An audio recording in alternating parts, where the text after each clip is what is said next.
a baby is born with a strangely mature consciousness, happily watched by his new mother. He opens his status panel and notices that he has returned to level 1 and also that he simply has no name at all. Beside the woman, a man addressed as Your Majesty approaches and compliments the child's eyes, which look like the mother's. She, in return, thinks the baby's mouth is identical to the father's. In front of a crowd of kneeling subjects, the king chooses the name of his son, Noah Ararat, who receives the title of 13th Imperial Prince. After seeing his status updated with his new title, Noah is shocked by the importance he seems to hold in this new life. The king asks a subordinate what the boy's aptitude is, and he answers that it is water. In that case, considering that Almeria is home to many members of the Water clan, His Majesty declares that this will be his son's fief. At the same moment, Noah notices that among the available elements in his status, a +S appears in the water attribute. The king asks Cruz to show what his son is capable of doing.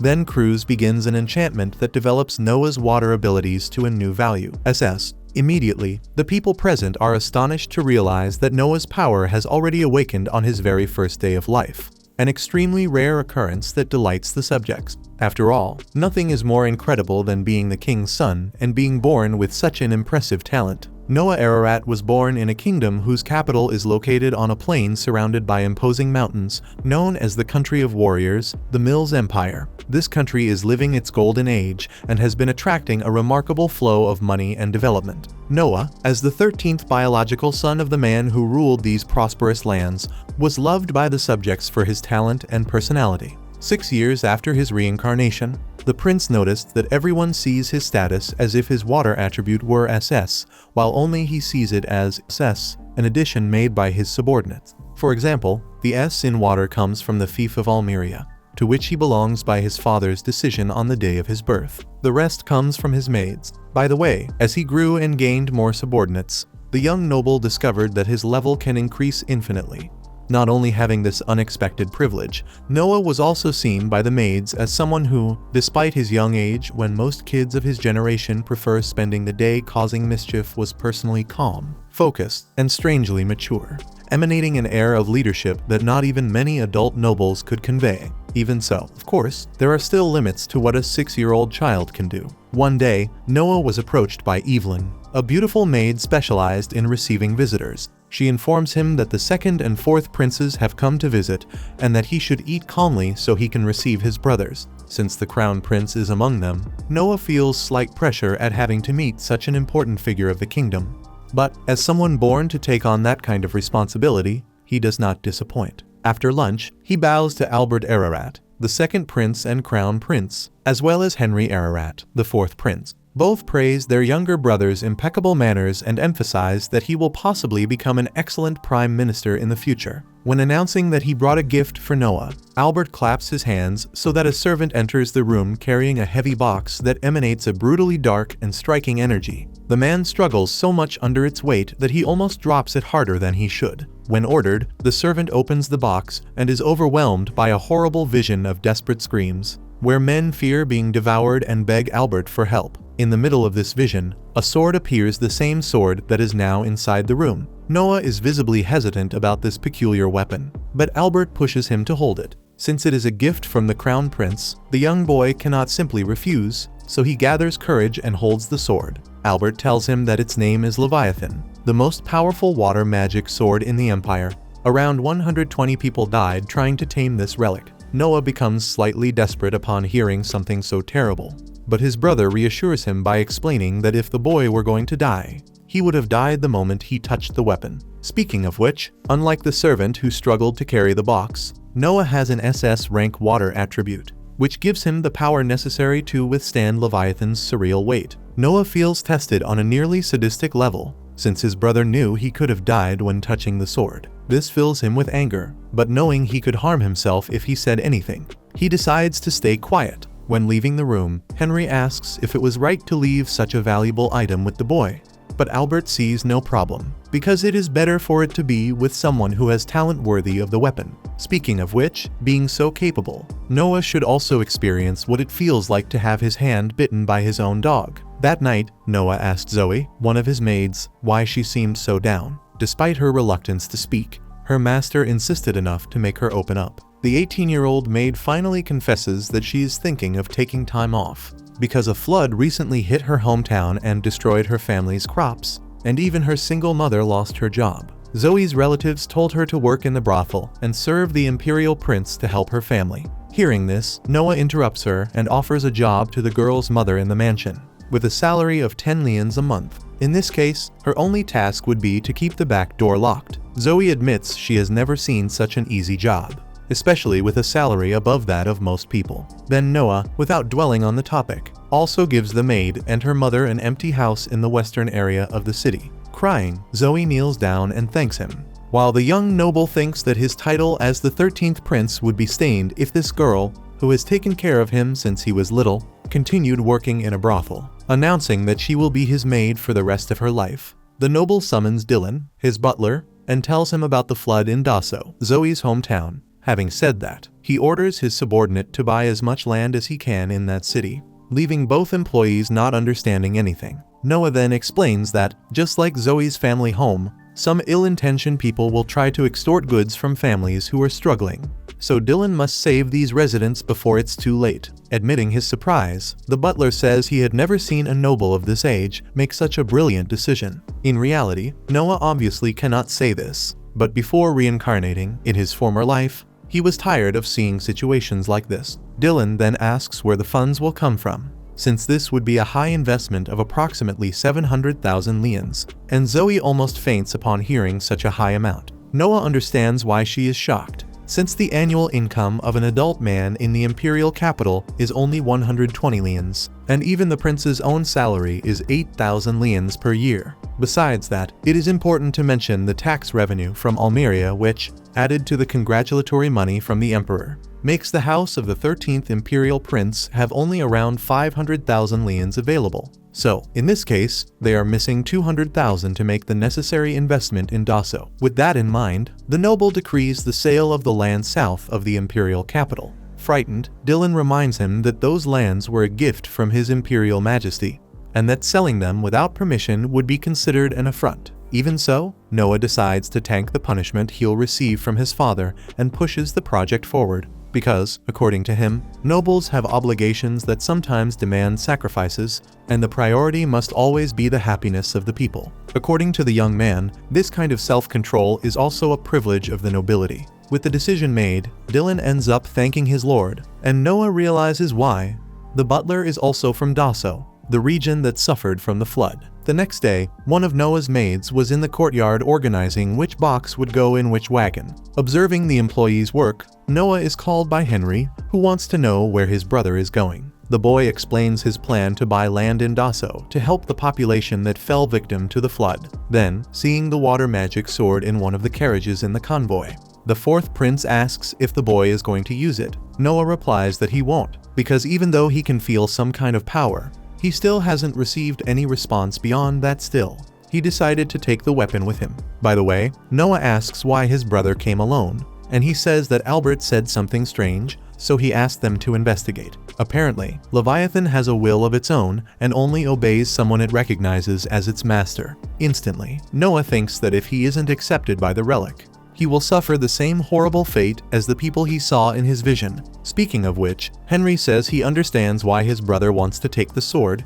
but asks him not to use it, since he might die if he does. With Leviathan in the luggage, Noah Ararat heads toward Daso, and, after the trip, comes face to face with the devastation caused by the flood that swept away much of the city. As Zoe brings her hand to her mouth in fear, the 13th prince asks Dylan to go to the government office, since many houses were carried away by the catastrophe along with their property titles. Therefore, the option is to buy according to the government office's list. Dylan and Zoe are impressed by another brilliant insight from their master, while Noah takes responsibility for anything that may go wrong. After the butler leaves, the noble asks Zoe to show him the region, and as they walk through Daso's destroyed alleyways, the boy notices that the tubers are also starting to rot, which is yet another sign of the complete destruction suffered by the territory. Even when Zoe recommends that her master not dedicate himself so much to this matter, he insists he will return to Daso alone if the maid does not want to accompany him. And speaking of missions, they see that the Empire seems to be doing its part in the region,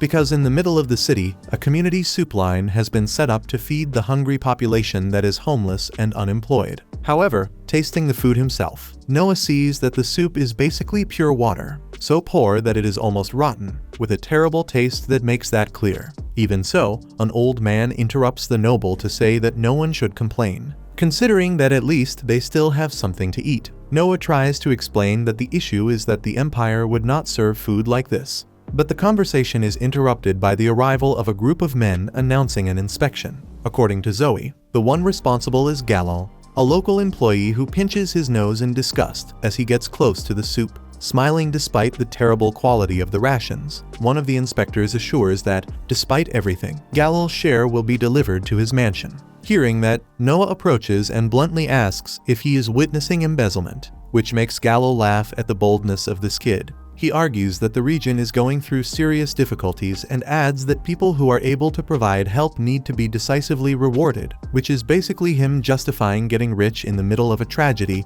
while the people eat water soup. Without backing down, Noah points out the man's crime of enriching himself at the expense of others' suffering. And, enraged, Galal makes it clear that this is also an affront to Lord Rowan, ruler of these lands. With the image of Leviathan in his mind, Noah immediately sentences the inspector to death, and the magic sword flies toward the noble, placing itself at his side as if agreeing with the criminal's punishment. As he unleashes a torrent of water around the boy, Noah feels the relic's power taking hold of him. Just as he takes hold of that extraordinary energy, it's a painful act that causes the human genuine suffering. Yet he had both the talent and the determination to wield that equipment. With the sword in his hand, he orders Leviathan to use its power for the people, as should be done by all those who possess the privilege of strength, the true meaning of nobility. In response, Galal attacks with his sword, but Noah quickly beheads him. The inspector's death triggers a violent reaction from his guards, but before they can strike, Leviathan reacts on its own and creates a crater so massive in the ground that one couldn't even see the bottom.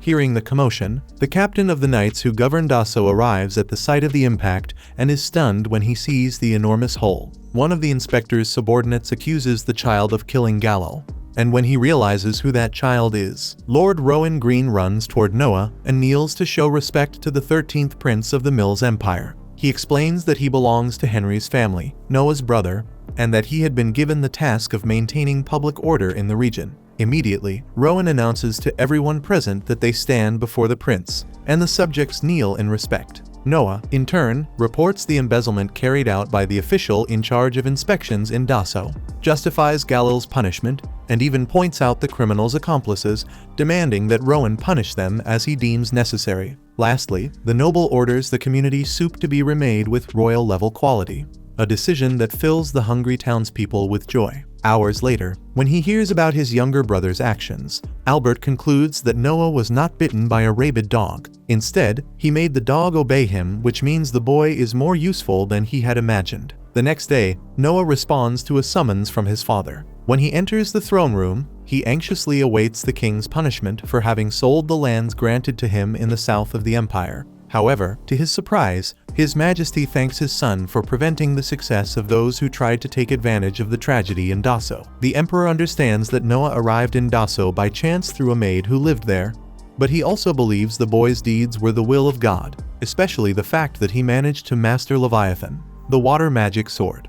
Speaking of which, the ruler once again asks Cruz to test his son's power. And when that is done, Noah's status panel appears, showing his water attribute reaching SSS rank. The emperor is delighted, convinced that the boy can still help the empire greatly.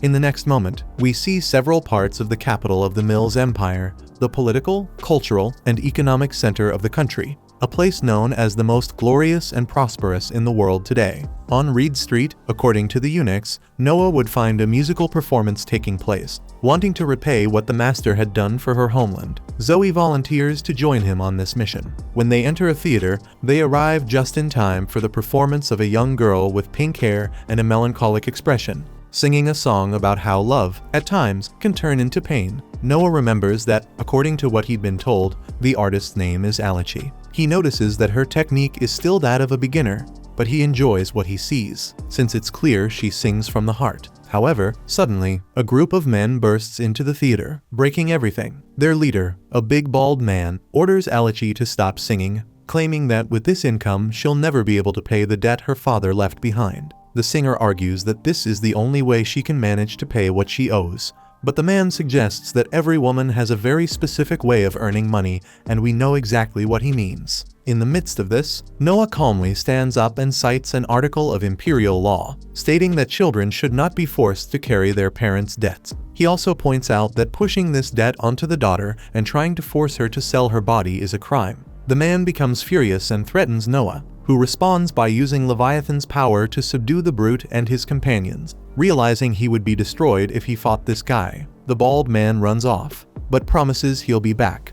While the entire audience is left speechless upon realizing they are in the presence of an imperial prince, Noah says he enjoyed the girl's singing and asks what her monthly expenses are. Embarrassed, she explains that she needs to pay for her mother's medical treatment. So Noah decides to give her a monthly payment of 25 lians so she can sing peacefully whenever she wants or needs, promising to increase the amount whenever she improves. Later, the noble returns to his humble residence, where he is greeted by his humble servants cleaning his humble shoes. He asks who those men causing trouble at the theater were, and Evelyn explains that they are known for lending money illegally in the region, in other words, classic loan sharks. By the way, upon discovering who they had been dealing with, the troublemakers found the decency to bow at the prince's gate to apologize for what they had done.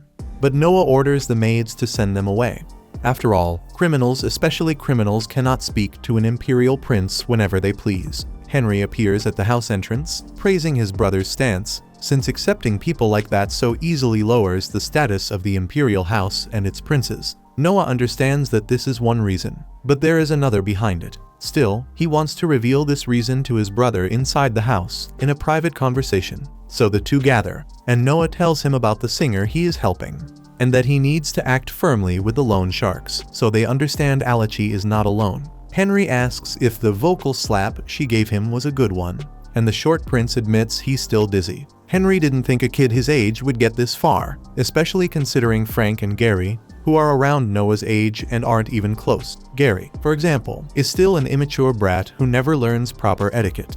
Hearing this, Noah reflects that although they are all brothers, each one has a different mother. However, Henry and Gary, who share the same mother, must have a different type of connection. Changing the subject, Henry comments that Noah seems to have mastered the magic sword well, and the boy says that this is thanks to his brother, who taught him that Leviathan has a will of its own. Even so, the older brother wants to know how the kid carries that huge thing around, since it's far too big for him. Noah then summons the sword in front of his brother and explains that he hides it in his sleeve in miniature form, a trick the sword itself taught him. Impressed, Henry remarks that this is unprecedented, since Leviathan was kept isolated for 200 years as a national treasure, and there are no records mentioning anything like this in the past. It is an incredible achievement for Noah. When night falls and the two princes finally appear at the gate, the loan sharks are still there, bowing. Eventually, after waiting so long, the big guy loses his patience and demands not to be ignored by the arrogant brat. His companions try to stop him from speaking like that, but it was too late. The damage was done. With just a slight movement, Noah somehow affects the man, making him choke and quickly become obedient. Henry asks what on earth his brother did, and Noah explains that he simply released a bit of Leviathan's power as a form of domination. In the end, Henry compliments the control the boy demonstrates over the magic sword. A few hours later, answering an invitation, Noah rides by carriage to a location where he is greeted by a man named Radok, who leads the prince into a huge hall full of impeccably dressed people applauding the appearance of one of the king's most beloved and respected sons. Radok is curious about the weapon the boy carries, and Noah explains that it is Leviathan, a magic sword given to him by the crown prince.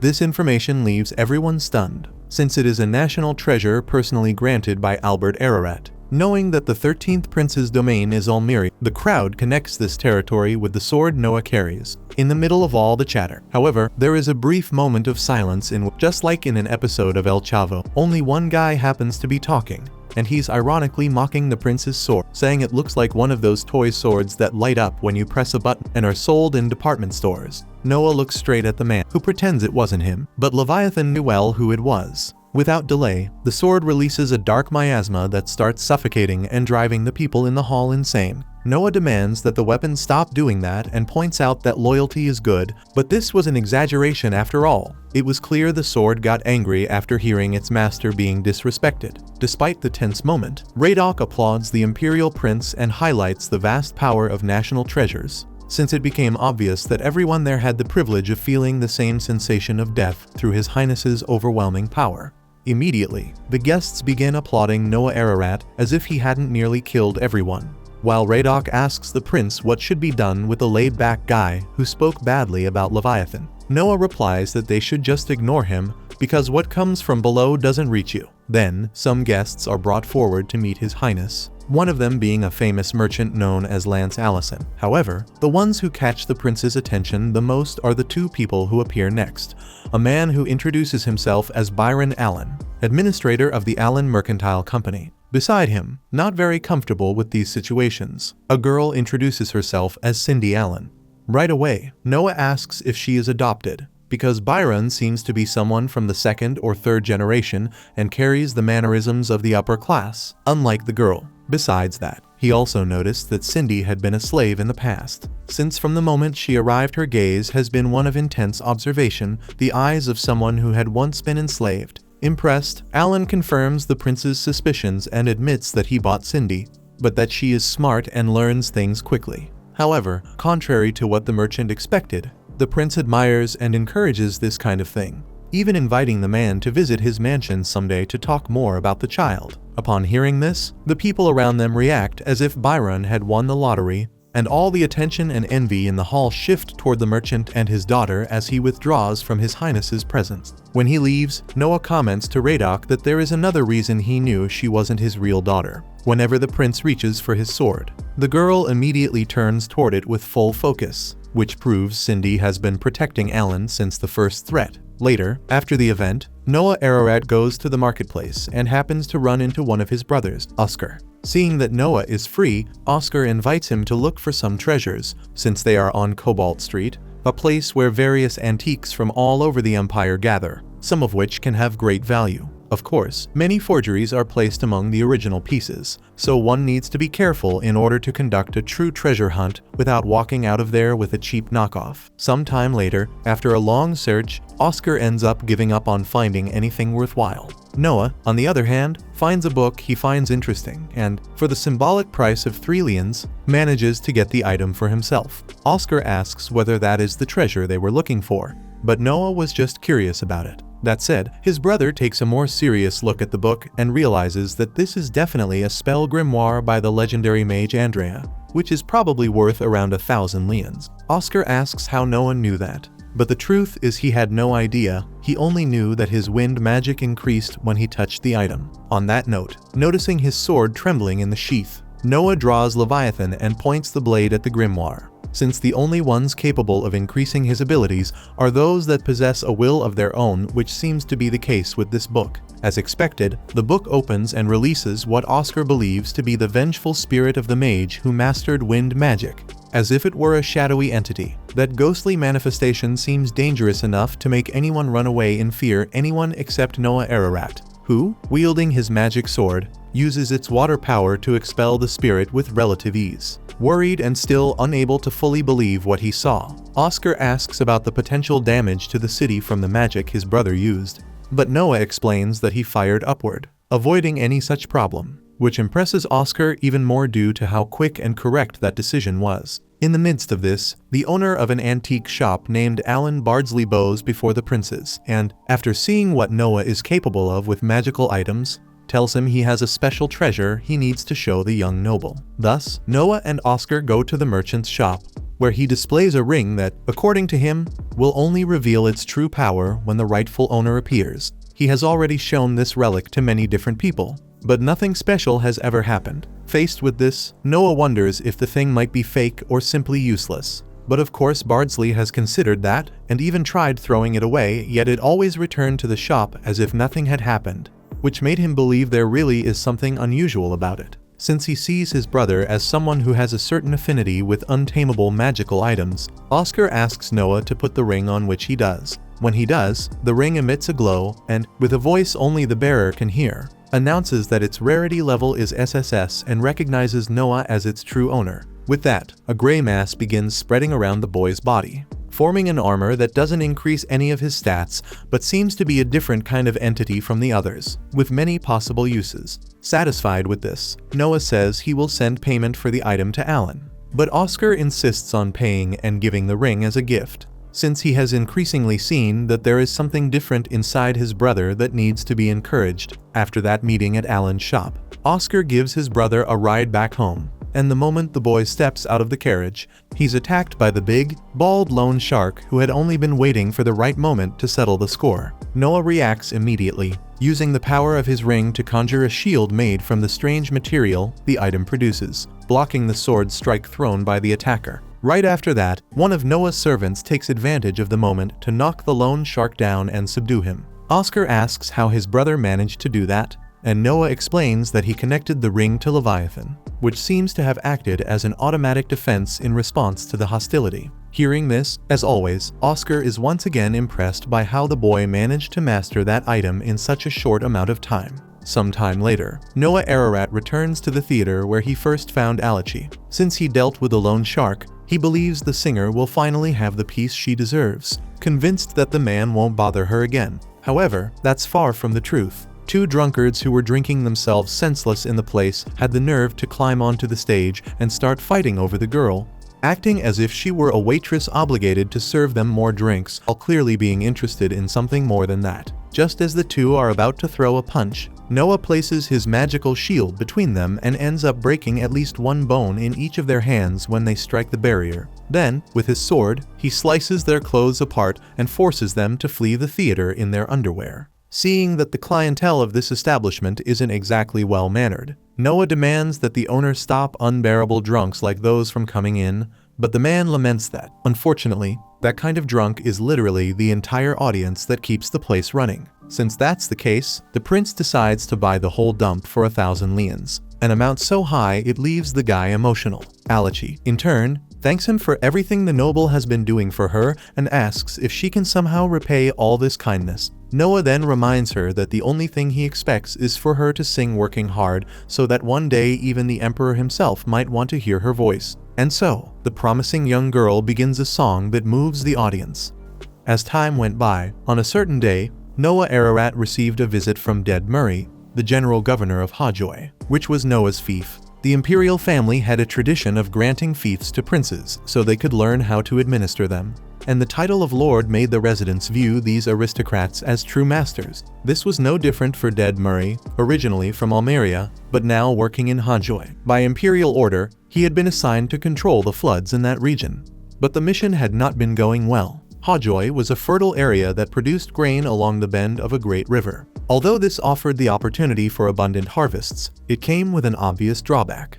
The river could overflow and flood the place. According to the governor, the difficulty in resolving the issue came from the fact that Hajoy had not yet received the funds needed for the project. Despite being an imperial order, the Ministry of Finance kept presenting excuses instead of transferring the money that would help resolve the crisis. Already imagining what this was about, the talented young noble wasted no time and went straight to the mansion of the finance commissioner, Maybrick, who was calmly eating his steak while receiving one of the emperor's sons. Before anything else, Noah told the commissioner to shut his mouth if he planned to say this was something a child wouldn't understand, which immediately made the man realize he might be underestimating someone despite his young age. Forcing a strained smile, Maybrick explained that the flooding in Hajoy had saddened Emperor Ararat so much that he had exempted the fief from paying taxes for the entire year, and that this lack of tax revenue was the reason there was no money available. Noah instantly asked if the commissioner was joking, leaving both Maybrick and Dead Murray stunned by the harsh, direct way the boy spoke. According to Noah, taxes stopped being collected because there were no taxes to collect, an act of kindness from the crown. Yet the commissioner behaved as if that were a valid excuse to withhold funds from a fief in need. Feeling the pressure, Maybrick changed his explanation and argued that the national treasury had no available funds because it was focused on building a new summer resort for Emperor Ararat, so that he could spend his vacation somewhere cooler than the capital. Hearing this, Noah lost his patience and pointed out the commissioner's disrespect toward Hajoy by prioritizing the construction of a vacation home over helping a flooded fief. He then threatened to involve the emperor directly so the matter could be resolved properly. At this, Maybrick panicked and knelt before the prince, begging for mercy. Noah agreed to let it go as long as the commissioner sent the budget to Hajoy immediately. At once, Maybrick rushed off to fulfill the order, and Dead Murray was left impressed that this boy had forced such an important member of the crown to his knees without yielding even a little. The governor apologized for involving the prince in the matter and left to handle the flooding using the funds sent. After this meeting, just as Dead Murray was departing, Noah was informed of a summons from Emperor Ararat. He responded to the call and, upon meeting his father, received praise for resolving the issue in Hajoy. Noah was surprised the emperor already knew what had happened, considering it had just taken place, and the emperor explained that information is a weapon one his son should constantly strive to refine. Noah replied that he had simply done what was natural in such a case. But Emperor Ararat said that doing what is natural is difficult, as many people have smooth speech and flattery, but few who truly make the easy seem easy. In any case, placing a hand on his son's head, he expressed how impressed he was with the boy, who was only 6 years old. When the ruler told him to stand, he noticed that the sword Leviathan had shrunk in size to match its master's height. Noah figured that his own mansion was obviously part of the emperor's information network as well. His father admired the boy's control over a magic sword with such a terrible history. Those words made Noah remember the gala event in which Leviathan had been provoked by that man, releasing the macabre miasma that almost suffocated everyone. Regardless, the emperor believed it was a good idea to assign the prince an appropriate instructor so he could handle the magic sword as safely as possible. Thus, he summoned Damian Noble, the greatest swordsman in the empire, who would be responsible for teaching the young noble the art of swordsmanship. To Noah's surprise, Damian Noble asked to test the boy in a duel. Emperor Ararat reminded him that his son was only a child, but the instructor explained that he simply wished to assess the boy's talent, not his technique. When the ruler allowed the duel, Noah was even more impressed by how confidently Damian had persuaded the emperor so quickly. Damian Noble told Noah to attack however he wished, and the boy charged straight at him. In that moment, he felt Leviathan's memories of its former masters rising within him. A clash ensued between the two swordsmen, and after a few exchanges, Noah shocked everyone by disarming his opponent. By doing this, the boy expected nothing less from a magic sword that had accepted him as its master. Clearly, Leviathan's previous owners had been highly skilled. Even more astonishing, Damian Noble knelt before his imperial majesty and declared that he had nothing to teach the child. Though Noah still had the physical strength of a young boy, he had used technique to disarm the empire's greatest swordsman. This meant the prince already possessed the ability of a master, and Damian believed it would be presumptuous to think he could teach anything to such a child. Hearing this, the emperor let out a laugh and appointed his son as the chief examiner for this year's selection of knights. Unable to believe what he was hearing, Noah bowed before the leader of the empire and promised to do his best to fulfill his new role. The selection of knights in which the boy was placed is a major annual event that involves the entire empire. After all, this is a nation of warriors that values its own class, where the path of martial arts is seen as the only way to achieve success through merit. In this selection, the warriors who won preliminary fights throughout the country will face each other in a deadly battle in the capital, and the winner will receive the title of knight and enter the upper class. The first task of a knight is to become a subordinate of the selection officer, who, in this case, will be Noah Ararat this year. Having a good knight as a member of his team will certainly make the young prince stronger. With that, the emperor asks whether his son will choose his candidates based on brute strength or if he will choose the winner. So Noah establishes that the regional preliminary rounds will be eliminated and the entire selection will take place in the imperial capital. Noah wants everyone to fight in front of him because the empire is huge, making it impossible to follow every regional qualifying round. And it would be a shame if a great talent were lost because of that difficulty. Later, in his mansion, while being served tea by Zoe, he asks the maid whether people from her village are interested in applying for the knight selection.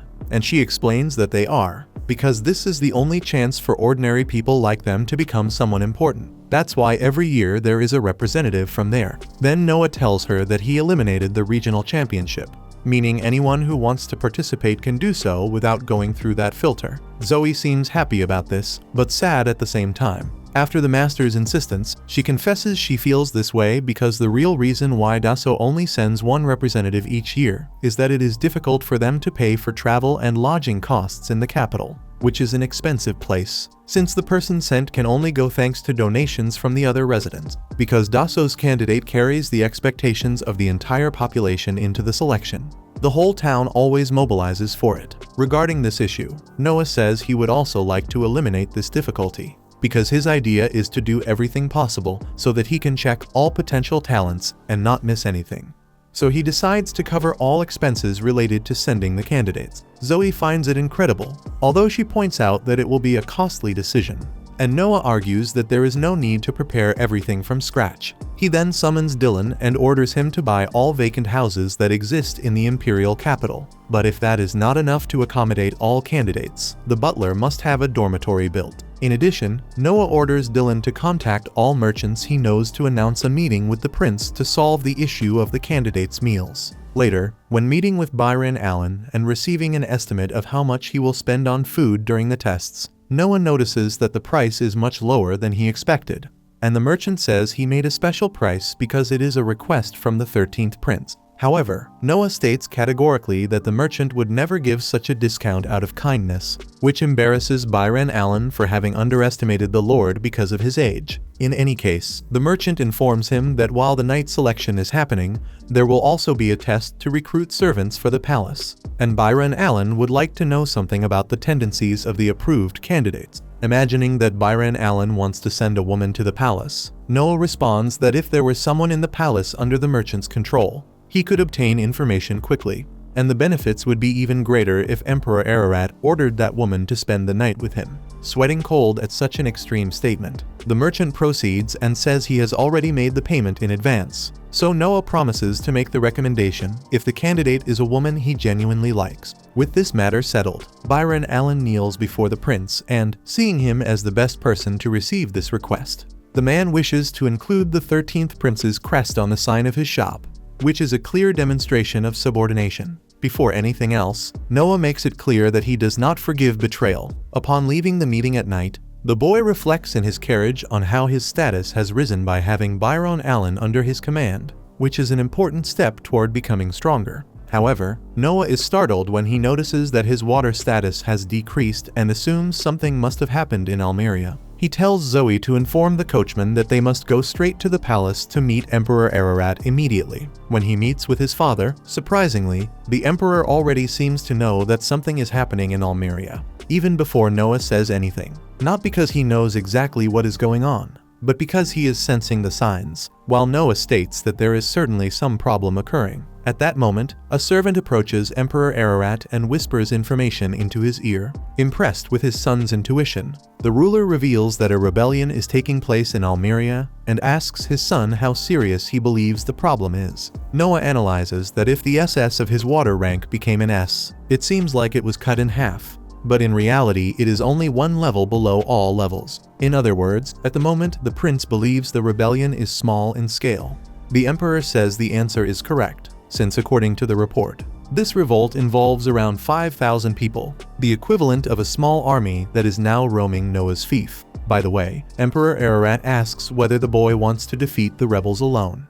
But Noah does not believe that would be possible, since he is still too young and does not know the battlefield, which might cause the soldiers to reject listening to an inexperienced leader. If a prince must take command of the situation, it should be one of his brothers. The emperor admits he did not expect a negative answer, even after Noah analyzed the case objectively, but wants to know whom the boy recommends in his place. Noah recommends Henry because, given the scale of the rebellion, the best approach would be to suppress it directly, and his brother Henry, being the most prudent of the princes, should be able to act accurately. The emperor sees this as a perfect choice and orders Henry to be called. A short time later, when the 21-year-old fourth prince is summoned for the mission, he travels by carriage alongside Noah and asks why he didn't seize that opportunity, since this is a nation of warriors that values this kind of situation greatly. Noah says that it is a very sudden situation about which he knows very little, and even if he personally doesn't die, his soldiers would certainly die in large numbers. That said,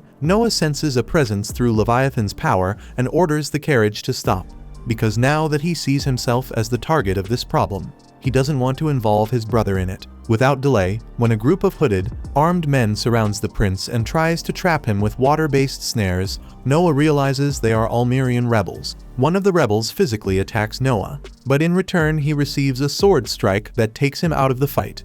Even so, the other enemies charge at the 13th prince, beginning a general battle that young Ararat handles with ease, subduing each opponent with Leviathan's power until the very last one. After winning the fight, Noah receives praise from his brother for how much he has developed in such a short time. According to Henry, the rebel army is made up mainly of cavalry soldiers, and he did not expect to encounter others like these. By the way, the 4th prince wonders whether it wouldn't have been better to extract information from the attackers, but Noah explains that he didn't kill any of them, he only left them unconscious through Leviathan's intimidation after knocking them down with a blow, since the rebels would possibly take their own lives before being interrogated. Remembering what his brother said about the rebels being mostly cavalry, Noah notes that Almeria is weak in the production of war horses. The following day, he summons Byron Allen because of his business dealings near Almeria. First of all, the prince clarifies that the merchant is a dead man if this conversation leaks. And then he explains the rebellion and the possibility that the enemy army is made up mainly of cavalry. After giving 10,000 leans to the merchant, Noah orders him to buy all the horse feed. Byron Allen asks whether he should disregard human rations, and the prince says they won't be necessary. According to the young prince, Almeria has no war industry, and according to his brother Henry, it seems that the horses used for the army were bought from outside, and if that is the case, there is a limit to how much feed can be taken from the population. Byron Allen argues that if it were the soldiers' food, it would lead to looting, but that is exactly what Noah wants. Impressed with his master's intelligence, Byron Allen promises to begin the strategy right away. Soon after, in the kingdom's castle, the emperor discovers that the rebels tried to capture Noah to use him as a bargaining chip. The boy also tells his father that the captured rebel confessed far too easily, which could mean he is lying. Emperor Ararat praises his son's perception but emphasizes that there is nothing to worry about, since there is a way to find out whether someone is telling the truth. Imagining it might involve torture, Noah stays quiet because he doesn't understand anything about that. His father points out that the empire would have to make very difficult decisions if the 13th prince had been captured. He also says he is impressed that the boy chose the feed supply as his target. Noah is surprised to hear this, considering he had just ordered them to buy all the horse feed. Emperor Ararat adds that if this were only a siege, someone else could surely have had the same idea. For example, Albert, the crown prince, would have let the rebels starve so it would serve as a warning for the next rebellion. But Noah is thinking about the possibility of an invasion by his own people, and created a siege only against the horses, even using personal funds. Without a doubt, this is a very intelligent and difficult tactic, and the leader of the empire is impressed with his son's sharpness. For this reason, he allows Noah to add a sword to his coat of arms. Speechless, the young boy reflects on how the Mills Empire is a nation of warriors whose greatest symbol is the sword, and using it on a coat of arms without the supreme leader's permission can even lead to the death penalty, since it is an honor of the highest level. Finally, Emperor Ararat orders crews to issue a decree about it, and Noah expresses all his gratitude. After leaving the meeting with his father, the boy meets Byron Allen and learns that the amount of processed grain that can be transported as feed is limited. Byron Allen also says he can discover the delivery route and that monopolizing the purchase wouldn't be difficult. As for the rebel leader, Karhun, he seems to be a vengeful man capable of using any means to achieve his goals. Therefore, every precaution is necessary, even for His Highness Noah Ararat. In the middle of that, Evelyn interrupts the conversation to warn her master that there is a badly injured man at the main gate claiming to have an urgent report. When he arrives, Noah meets the man, who introduces himself as captain of a 10-soldier battalion in the province of Adra, in Almeria.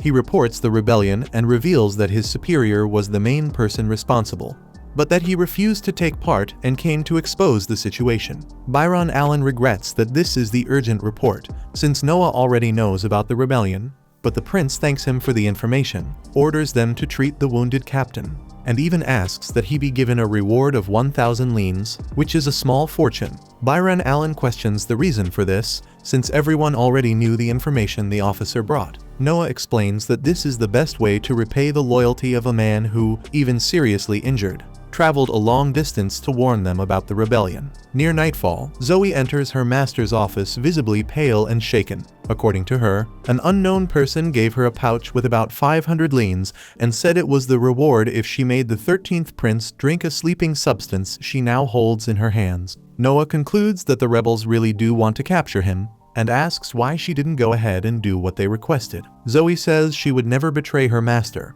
because he helped not only her family but her whole village. Still, she cries as she confesses that she would be killed if she didn't do what she was ordered to do. Then, the young Noah Ararat writes a check for the same amount the rebels used to try to buy the maid's betrayal, but with an extra 5,000 leans. Unable to believe such an amount, the maid says she cannot accept it, but her master insists. Above all, this is not even the biggest surprise Noah gives her. To leave the woman even more stunned, the noble says he will take the sleeping drug, and when he does, he wants Zoe to hand him over to the rebels and then flee and hide immediately, because they will obviously try to silence her. Thus, sometime later, Noah slowly opens his eyes in a hideout, where two men in another room were talking about how the last resort to prevent the prince from escaping was to kill him with their leader's sinister dagger. Noah realizes his hands and feet are tied, so he takes from inside his ear a small magic item that transforms into Leviathan. In addition, they fortunately did not remove the ring from his finger, so he uses the magical accessory to cut his ropes. Looking around, he sees that he is not in a room, but in the back of a wagon. Next, Noah asks Leviathan to show its memories. After taking the sleeping drug and falling asleep, the 13th prince was surrounded by rebels who invaded his mansion after Zoe allowed them in. However, she created a distraction and escaped, and since they couldn't miss the opportunity to take the prince, they ignored her, tied Noah Ararat up, and took him away in a cart. After seeing what happened, the prince climbs on top of the wagon and appears armed before all the rebels who were resting around a campfire. One of the men draws his sword and reminds him that the kid no longer has his brother to help him. Noah then slashes the enemy in a movement so fast that the man didn't even have time to react. After that, the boy laments that this was a useless mission, because he wanted to obtain relevant information but was kidnapped only by lower-ranking subordinates who know nothing. The rebels become furious at the audacity of this brat and attack. Noah then shows the fatal result of combining his talent with swordsmanship and Leviathan's power, even though he did not use his water magic this time. After finishing off all the enemies, the noble sees Zoe approaching from afar, accompanied by several imperial soldiers. He asks what she is doing there, since he told her to run, but Zoe couldn't bear it. She needed to see how her master was doing, because she was dying of worry. While the soldiers stared in amazement at the rebels' bodies on the ground, Zoe assumed her master had done all of that on his own. Noah ordered the captain of the platoon to deal with the corpses, but when the officer was about to pick up the sword of one of the dead men, the prince warned him at the last moment that he must not touch the weapon. To everyone's surprise, Noah told them to step back, and then a dark miasma rose from the sword, making Noah realize that this was the sinister dagger they had been talking about. The prince felt a strong killing intent coming from the dagger and, through Leviathan, he could even sense within it the resentment of the person who had cursed the blade, manifesting the image of a man who could only be Karhun, the leader of the rebels. Leviathan, in turn, displayed all its power by releasing into the sky a miasma as black as the one coming from the weapon, and this force of shadows curved around the atmosphere to strike Karhun directly, right where he stood. The next day, once again, Noah was summoned to report to his father, who, by this point, and as always already knew about the good work his son had done the day before. In fact, the first thing he did was praise him, since the leader of the rebels had been struck in the forehead by a jet of water that appeared out of nowhere the previous night. Naturally, Emperor Ararat assumed the one responsible was Noah and his magic sword. Noah, in turn, never stops being impressed by how quickly his father gets this information. Thinking to himself, he recalls that he used the resentment embedded in the dagger as a marker, then aimed Leviathan's long-range shot at its owner and hit Karhun dead on. With that, the rebels of Almeria lost their greatest leader and were consequently suppressed by the 4th Imperial Prince, Henry. After the battle, almost everyone who planned the rebellion was arrested,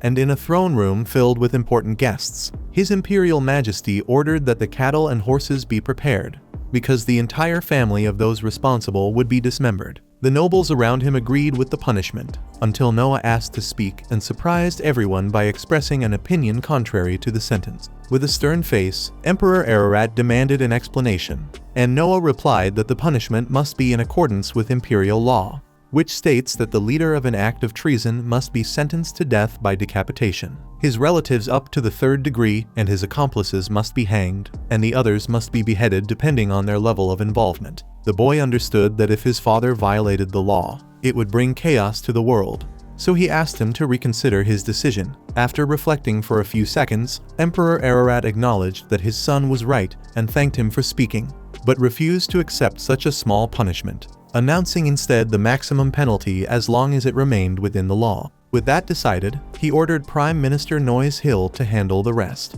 Those present in the throne room were impressed by the intervention of the 13th prince, and the people of the empire only grew in their admiration for the prodigy that is Noah Ararat. Amid this, Emperor Ararat recognized that it was thanks to his son that he avoided leaving a stain on history, and therefore granted him a new title. If it were only a matter of reprimanding the emperor, any of his children could have done it.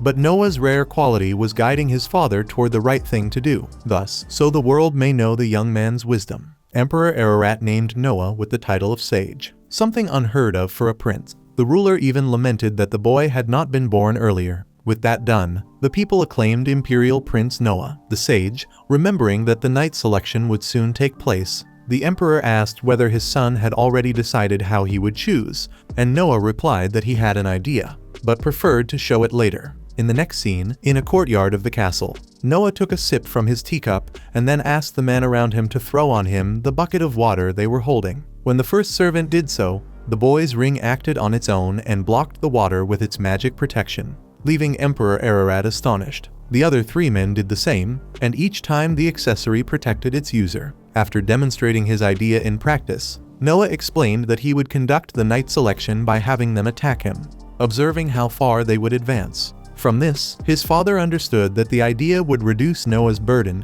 and allow him to endure the long selection process without trouble. But he warned of the danger involved.